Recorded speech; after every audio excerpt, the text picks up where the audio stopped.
Cette chronique culinaire vous est présentée par Cuisinez-vous. Trouvailles cuisine, inspiration, conseils et réponses à toutes vos questions. Cuisinez-vous, 709 rue Saint-Thomas, Joliette. Certainement mon ami Johan Duroy au bout du fil. Bon matin, Johan. Bon matin, Sylvain, tu vas bien? Va bien, et toi? Oui, merci. Une salsa ce matin?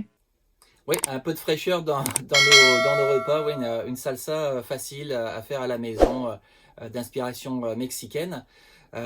Donc, avec des ingrédients super simples. L'idée, c'est de travailler avec des ingrédients crus et frais pour faire cette salsa. Tu as besoin de 2 tasses de tomates coupées en dés, un demi-poivron rouge coupé en dés, un quart de tasse d'oignon blanc coupé en dés, la même chose en oignon rouge coupé en dés, un piment de jalapeno, donc ce sont les piments forts là qui vont relever un petit peu cette salsa. De la coriandre fraîche, on y va avec à peu près une demi-tasse de coriandre fraîche, 2 gousses d'ail émincées et broyées. Vraiment, tu sais, faut vraiment écraser l'ail pour que le petit acide de l'ail se réveille, il vienne stimuler un petit peu toute la préparation. On y va aussi avec le jus de 2 limes, donc c'est à peu près 4 cuillères à soupe environ, puis du sel au goût. Tu n'auras pas besoin de poivre, tu vas travailler avec le piment de jalapeno. Si tu veux que ça soit plus fort, tu vas laisser les petites graines du piment de jalapeno quand tu vas le préparer. Sinon, tu les retires, ça va un petit peu adoucir ta salsa. Donc tu vas tout simplement couper tous tes ingrédients, puis les mélanger ensemble, puis après tu vas laisser reposer au minimum une quinzaine de minutes. Tu veux que ça macère, tu veux vraiment que les jus des tomates, que se mélangent avec toutes les aromates, puis vraiment que ça soit parfumé par l'ensemble de la préparation, puis que le citron et l'ail fassent leur travail dans cette salsa. Ça va être une salsa super fraîche, pleine de goût, qui va être super agréable à manger, qui va mettre vraiment du soleil dans l'assiette. Ça amène la bonne humeur dans la maison. Exactement, donc vraiment une salsa très très simple. Encore une fois, c'est juste de la préparation puis de l'assemblage de produits. Là, important de bien couper chaque des ingrédients à la bonne taille, donc des petits dés vraiment pour qu'on puisse manger à la cuillère, mettre sur nos tostitos ou autres galettes de farine de maïs.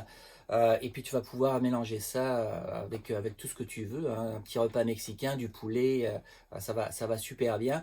J'en profite, tu sais, on était aux Jeux Olympiques à Beijing, mais il y avait aussi un événement qui se tenait, c'était la Coupe du Monde des Amériques qui est en sommellerie, et on a la chance d'avoir un Québécois, Hugo Duchesne, qui a remporté la 2e place, donc la médaille d'argent.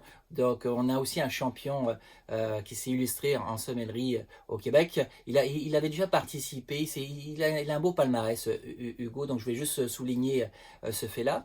Et puis je suis passé chez nos amis de Cuisinez-vous, ils ont reçu une petite batch d'autoclaves, donc des autoclaves pesto, comme on dit, pour faire vos conserves, faire vos préparations.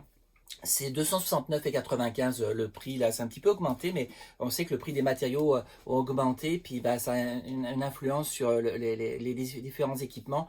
Donc si vous avez besoin d'un autoclave, c'est le moment d'y aller. Là, il y a quand même un petit stock qui s'est fait chez nos amis de Cuisinez-vous sur la rue Saint-Thomas, à 2 pas du studio du Haut-1035.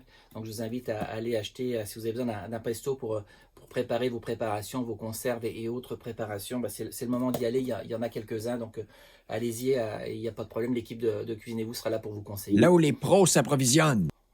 Exactement, moi comme tu le sais, hein, c'est mon Toys R Us à moi, c'est mon magasin fétiche, j'aime y fureter. Je sais qu'il y a des nouveaux produits qui s'en viennent aussi, là j'ai jasé avec l'équipe, des petites machines à café, enfin il y a plein de petits trucs qui s'en viennent, que j'ai entendu entre les branches.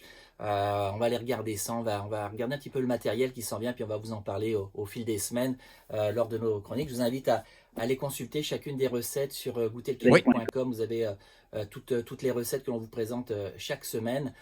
J'ai reçu d'autres recettes de mes amis chefs que je vais vous préparer au fil des semaines. Comme je vous le dis, on va parler farine sans gluten, on va parler macarons, on va parler aussi cuisine un peu orientale, cuisine libanaise aussi. Donc il y a des belles choses qui s'en viennent. Donc je vous invite à rester vigilants. Puis vous pouvez retrouver bien sûr la chronique sur les réseaux sociaux du Haut-1035, de goûterlequebec.com et puis de nos amis de chez Cuisinez-vous. Merci, mon cher. Passe une très, très belle journée, un bon week-end, puis on va se reparler à quelques reprises aussi la semaine prochaine. Ça marche? Avec grand plaisir, à la semaine prochaine. Salut, bye bye.